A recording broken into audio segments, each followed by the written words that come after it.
Episode 72۔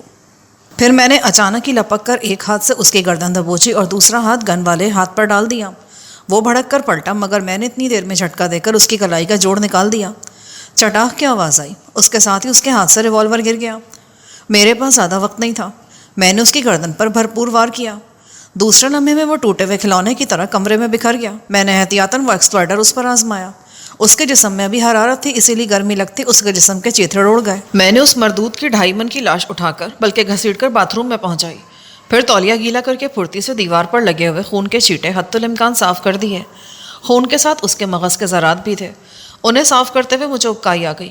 Carpet پر بھی جگہ جگہ اس کی ٹوٹی ہوئی کھوپڑی کی ہڈیاں بکھری ہوئی تھیں۔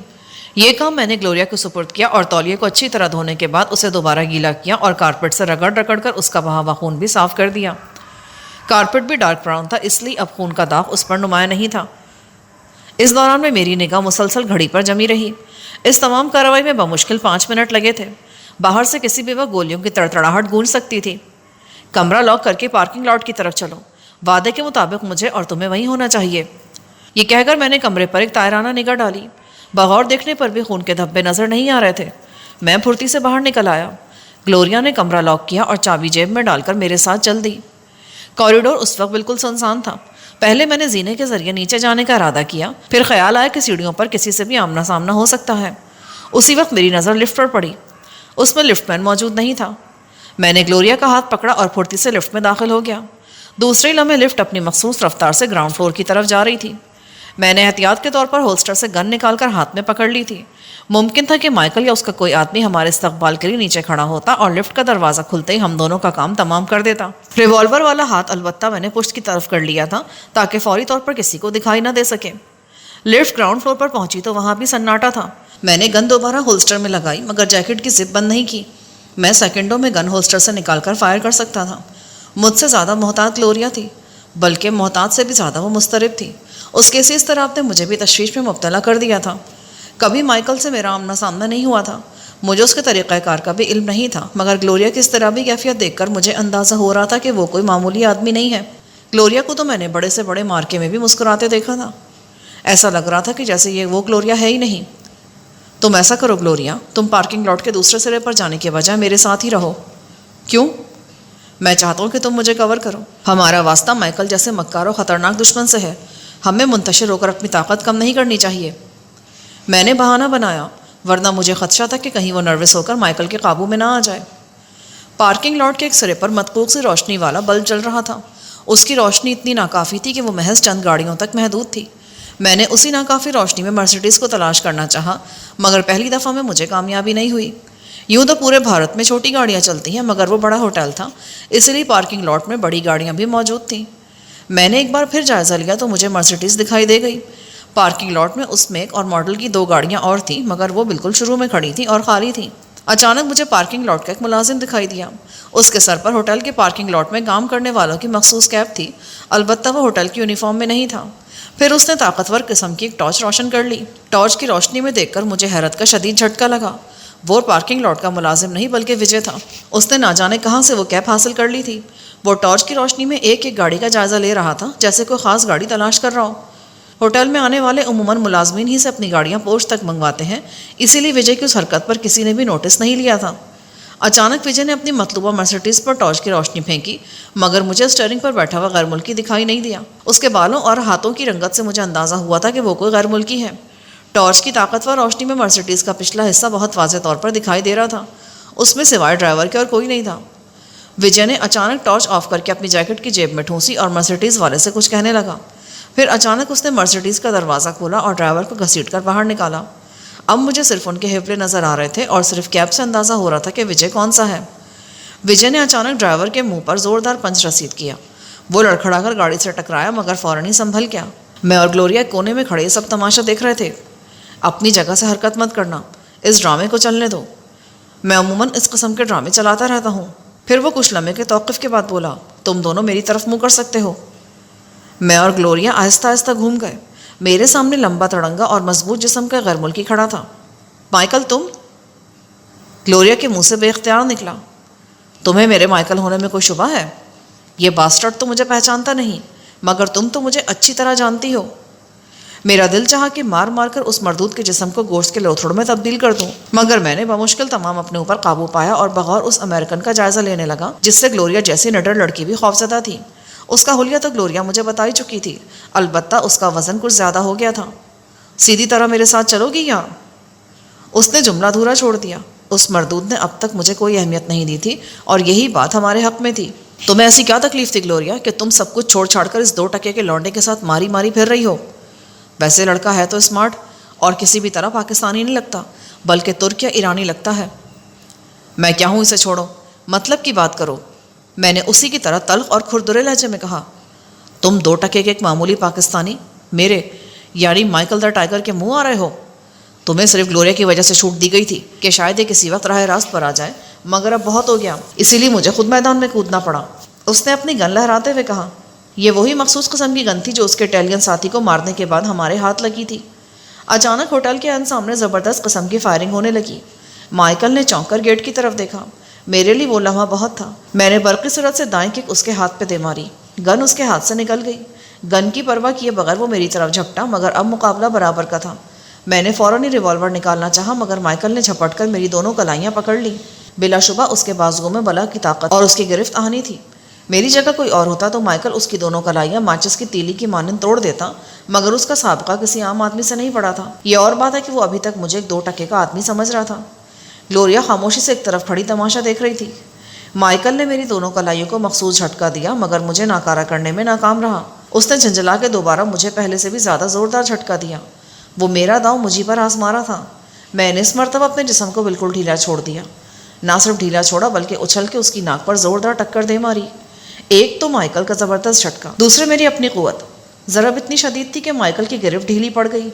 میں نے معمولی سے جھٹکا دے کر اپنی کلائیاں چھڑائیں اور پھرتی سے اس کی کلائی جوڑ کے پاس سے پکڑ لی۔ وہ لاکھ طاقتور سہی، مگر اب میری گرفت میں تھا۔ کلائی چھڑانے کی کوشش کرو گے مائیکل تو اپنے ہاتھ سے زندگی بھر کے لیے محروم ہو جاؤ گے۔ اب یہ 2 ٹکے کا معمولی ایشیائی تمہاری ساری ترم خانی ناک کے ذریعے بہا دے گا، سمجھے؟ میں نے اس کے چہرے پر 2 تھپڑ مارے۔ مائیکل کے چہرے کی جلد پھٹ گئی اور چہرہ لہو لہان ہو گیا۔ اس نے اچانک گھٹنے سے میرے پیٹ پر وار کرنا چاہا، مگر میں نے زاویہ بدل کر خود کو بچا لیا۔ پھر ایک دم ہی بجلی سے کوندی۔ مجھے کسی چمکدار چیز کی جھلک دکھائی دی۔ میں لاشعوری طور پر جھکائی دے گیا، مگر میرے بائیں شانے میں گویا آگ بھڑک اٹھی۔ چند لمحے بعد مجھے احساس ہوا کہ مائیکل نے نہ جانے کہاں سے اور کس ٹرک سے خنجر نکال لیا تھا۔ اگر میں جھکائی نہ دیتا تو خنجر میرے سینے میں پیوست ہو جاتا۔ خنجر کی طرف سے مائیکل کی کلائی پر میری گرفت ڈھیلی پڑ گئی تھی۔ اس نے جھٹکا دے کر خود کو آسانی سے چھڑا لیا۔ فوری طور پر مجھے ایسا لگا جیسے میرا بایاں ہاتھ ناکارہ ہو گیا ہو، مگر میں مائیکل کو کسی قیمت پر چھوڑنے کو تیار نہیں تھا۔ یوں بھی وہ میرے بھرپور تھپڑوں سے نڈھال ہو گیا تھا، مگر میری طرف وہ بھی خود کو چاقو چوبند ظاہر کر رہا تھا۔ اس حرام زادے نے ایک دم گھوم کر یکے بعد دیگرے 2 راؤنڈ ککس مجھے رسید کر دی۔ ان میں سے ایک بھرپور انداز میں میرے سینے پر لگی، دوسری عین اس جگہ لگی جہاں خنجر کا زخم تھا۔ میں لڑکھڑا کر پیچھے گرا تو مجھے احساس ہوا کہ مائیکل واقعی اس مقام کا مستحق ہے جو اسے دیا گیا ہے۔ وہ خنجر سے ایک مرتبہ پھر مجھ پر حملہ آور ہونے کے لیے پر تول رہا تھا کہ میں نے پھرتی سے ریوالور نکال لیا۔ میں اس پر فائر کرنے ہی والا تھا کہ اس نے چھلانگ لگائی اور پھرتی سے پارکنگ کی طرف دوڑا۔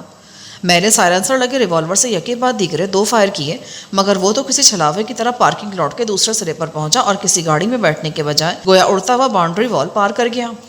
میں نے اس کے پیچھے جانے کی کوشش کی، مگر گلوریا نے میرا ہاتھ پکڑ لیا۔ اب تم اس کی گرد کو بھی نہیں پا سکو گے، اس نے کہا۔ تم بھی اچھے خاصے زخمی ہو، مگر مجھے خوشی کے ساتھ ساتھ فخر بھی ہے کہ تم نے مائیکل کو فرار ہونے پر مجبور کر دیا۔ اب پہلی فرصت میں یہ ہوٹل چھوڑ دو۔ تمہارے دل سے ابھی تک مائیکل کا خوف دور نہیں ہوا؟ مائیکل کو جہنم میں جھونکو۔ کچھ دیر پہلے اسی ہوٹل کے مین گیٹ کے سامنے زبردست فائرنگ ہوئی ہے۔ پارکنگ لاٹ میں اس آدمی کی لاش ابھی موجود ہوگی جو وجے کے ہاتھوں مارا گیا ہے، اور سب سے بڑھ کر یہ کہ ہمارے کمرے کے باتھ روم میں 1 عدد لاش موجود ہے۔ اس کا کہنا صحیح تھا، ہمیں پہلی فرصت میں ہوٹل چھوڑ دینا چاہیے تھا۔ ممکن ہے اب تک پولیس بھی پہنچ گئی ہو اور ہوٹل کے باہر جائے واردات کا معائنہ کر رہی ہو۔ مجھے تو یہ بھی علم نہیں تھا کہ باہر کتنے آدمی مارے گئے۔ میں بہت پھرتی سے اپنے کمرے کی طرف بڑھا۔ کوریڈور میں وجے اور تیمور کھڑے تھے اور وہ دونوں ہی بڑے اضطراری کیفیت میں مبتلا تھے۔ ہمیں دیکھتے ہی تیمور بولا، کہاں رہ گئے تھے آپ؟ ایک ایک لمحہ قیمتی ہے، فوراً یہاں سے نکلنے کی کوشش کریں۔ ٹھیک ہے، ہم لوگ ابھی روانہ ہو رہے ہیں۔ پھر وہ وجے سے مخاطب ہوا، تم کانتا کو اس کے بیگ سمیت نیچے لے آؤ۔ میں پھرتی سے اپنے کمرے میں گھس گیا۔ میرا سوٹ کیس بالکل تیار تھا۔ ہم سب کو وہاں سے نکلنے میں بمشکل 3 منٹ لگے ہوں گے۔ ہم سب کو ایک ساتھ باہر نہیں نکلنا چاہیے، تم سب الگ الگ ہو کر باہر پہنچو۔ کانتا میرے ساتھ آئی تھی، اسی لیے وہ میرے ساتھ ہی رہے گی۔ پھر میں وجے سے بولا، میں کانتا کو لے کر زینے کے ذریعے نیچے جا رہا ہوں، تم ہمارے پیچھے رہو گے وجے، اور ہمیں کور دو گے۔ تیمور اور گلوریا باری باری لفٹ کے ذریعے نیچے جائیں گے، جو بھی پہلے باہر نکل جائے وہ سامنے والے ریسٹورینٹ میں انتظار کرے۔ ہوٹل کے عین سامنے روڈ کراس کر کے خوبصورت ریسٹورینٹ تھا۔ اس دوران میں احمد یار کا وہ آدمی دوڑتا ہوا آیا جو ہوٹل کے بیرے کی وردی میں تھا۔ وہ بولا، آپ ابھی فوراً چیک آؤٹ کریں گے تو پولیس سب سے پہلے آپ ہی کو دھر لے گی، اپنا سامان یہیں چھوڑ دیں اور ٹہلتے ہوئے باہر نکل جائیں، میں ایک ایک کر کے آپ کی سب چیزیں باہر پہنچا دوں گا۔ سامنے والے ریسٹورینٹ میں شکیل صاحب موجود ہیں۔ اس کی بات سن کر گلوریا اور تیمور جاتے جاتے رک گئے۔ ہم سب نے اپنا اپنا سامان وجے کے کمرے میں رکھ دیا۔ کمرہ لفٹ کے بالکل سامنے تھا۔ پھر ہم پروگرام کے عین مطابق زینے اور سیڑھیوں کے ذریعے نیچے پہنچ گئے۔ احمد یار کے آدمی نے بروقت اور بہت مناسب مشورہ دیا تھا۔ ہوٹل کے کاؤنٹر پر ایک پولیس انسپکٹر موجود تھا جو چیک آؤٹ کرنے والوں کا بہت باریک بینی سے جائزہ لے رہا تھا۔ میں اسے نظر انداز کر کے داخلی راستے کی طرف مڑا تو اس نے کرخت لہجے میں کہا، اے مسٹر، ذرا ایک منٹ۔ میں نے جھنجھلاہٹ کا مظاہرہ کیا۔ جی فرمائیے، آپ نے مجھ سے کچھ کہا؟ آپ بھی ہوٹل میں ٹھہرے ہوئے ہیں؟ کیوں، آپ کو میرے یہاں ٹھہرنے پر اعتراض ہے؟ میرا لہجہ اکھڑ تھا۔ میں نے بے نیازی کا مظاہرہ کرتے ہوئے جیب سے سگار نکالا اور اسے سلگا کر گہرے گہرے 2-3 کش لیے۔ مجھے خدشہ صرف یہ تھا کہ کہیں انسپکٹر کو میرے زخمی ہونے کا علم نہ ہو جائے۔ میں نے خون آلود جیکٹ وہیں کمرے میں پھینک دی تھی اور اس وقت میرے جسم پر چمڑے کی دوسری جیکٹ تھی۔ ویسے بائی دا وے، میں پوچھ سکتا ہوں کہ یہ سب کیا ہے؟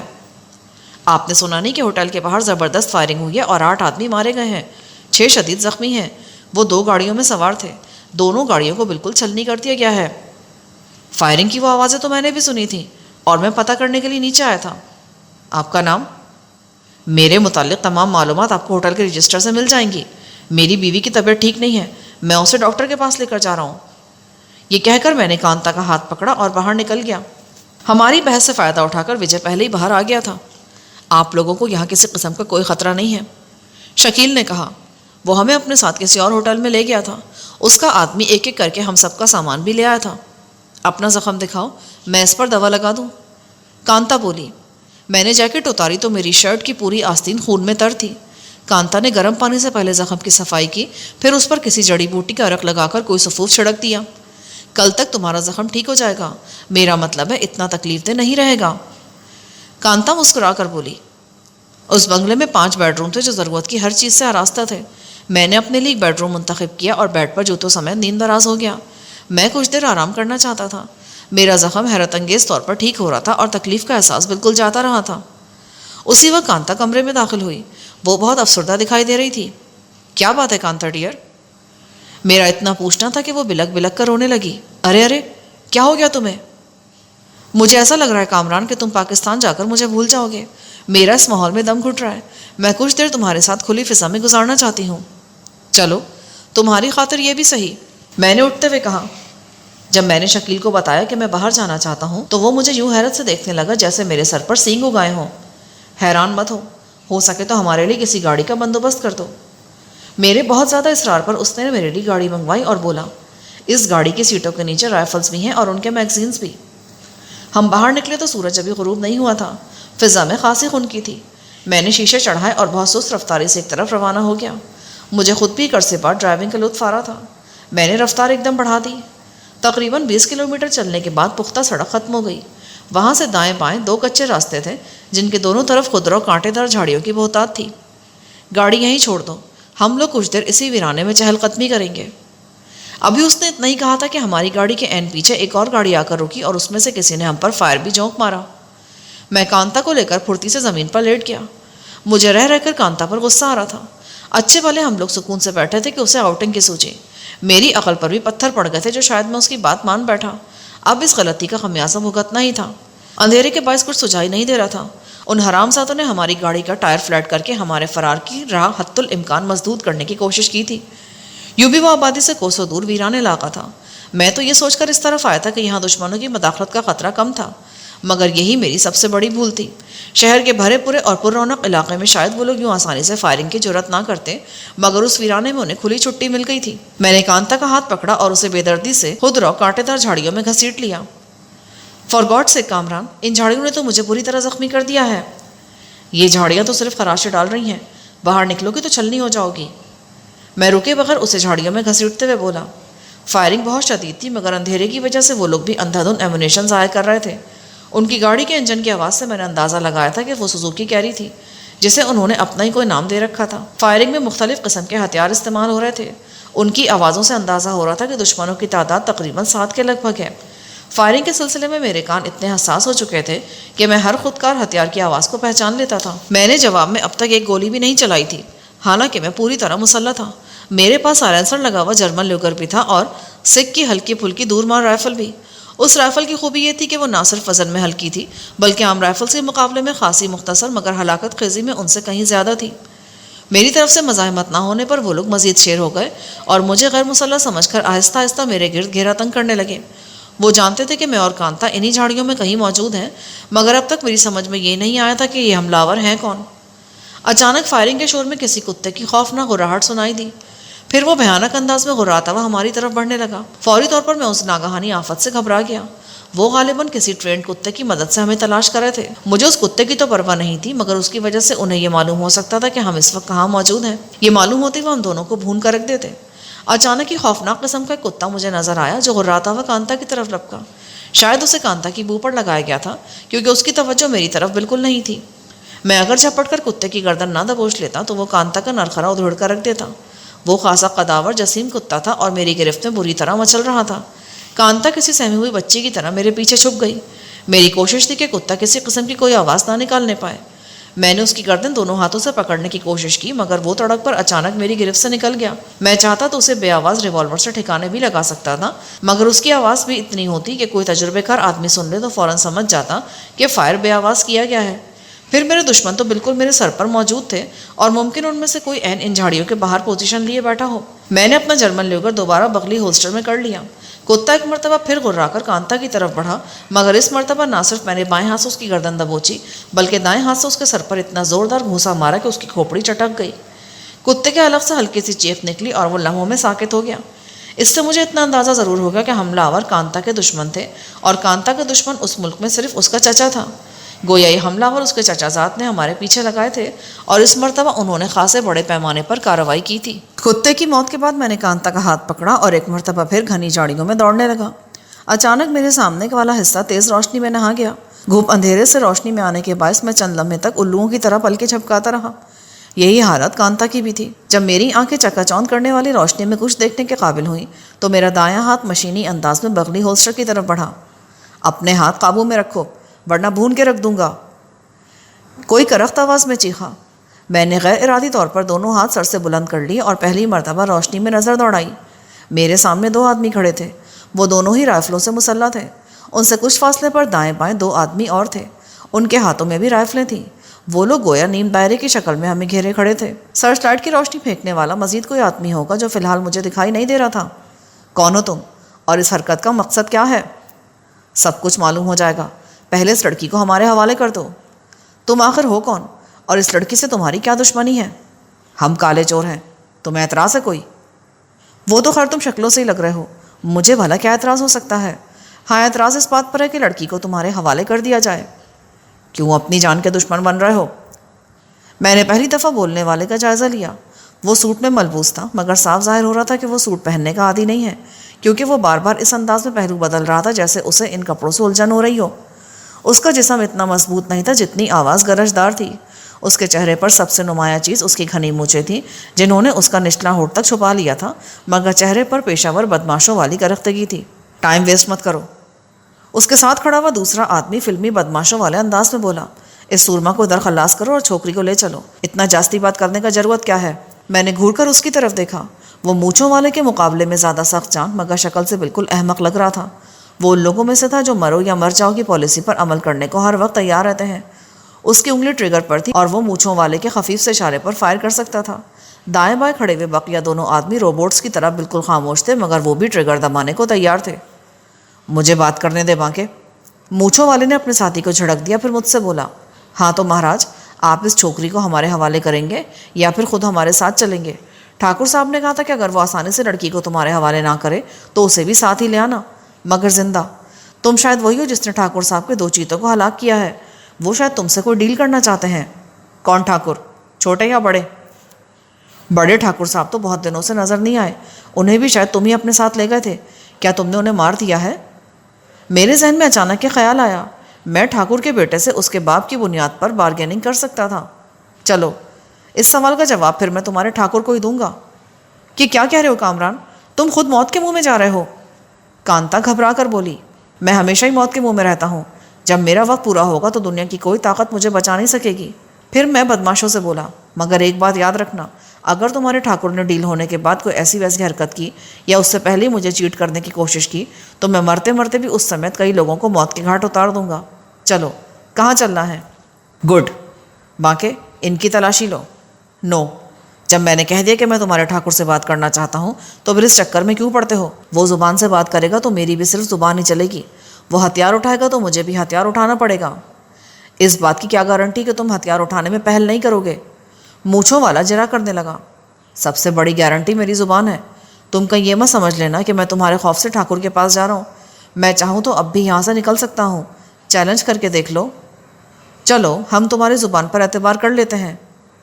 ہم گاڑیوں کی طرف بڑھے تو سرچ لائٹ بھی متحرک ہو گئی۔ مونچھوں والے کی ایک مخصوص سیٹی پر اس کے سب آدمی وہاں اکٹھے ہو گئے۔ میرا اندازہ تھوڑا سا غلط ہو گیا تھا، وہ 7 کے بجائے 8 تھے۔ انہوں نے ہمیں چاروں طرف سے کور کر لیا اور گاڑیوں کی طرف روانہ ہو گئے۔ ٹائیگر، مونچھوں والے نے بآواز بلند کہا، اگر تم کتے کو بلا رہے ہو تو اسے بھول جاؤ، چاہو تو جھاڑیوں میں سے اس کی لاش اٹھا سکتے ہو۔ میں نے کہا، غلطی میری ہی تھی۔ مونچھوں والے نے گہرا سانس لیا۔ جو آدمی چیتے کو محض خنجر سے ہلاک کر دے وہ کتے کو بھلا کیا چھوڑے گا؟ افسوس مجھے اس بات کا ہے کہ میرا اتنا قیمتی کتا ضائع ہو گیا۔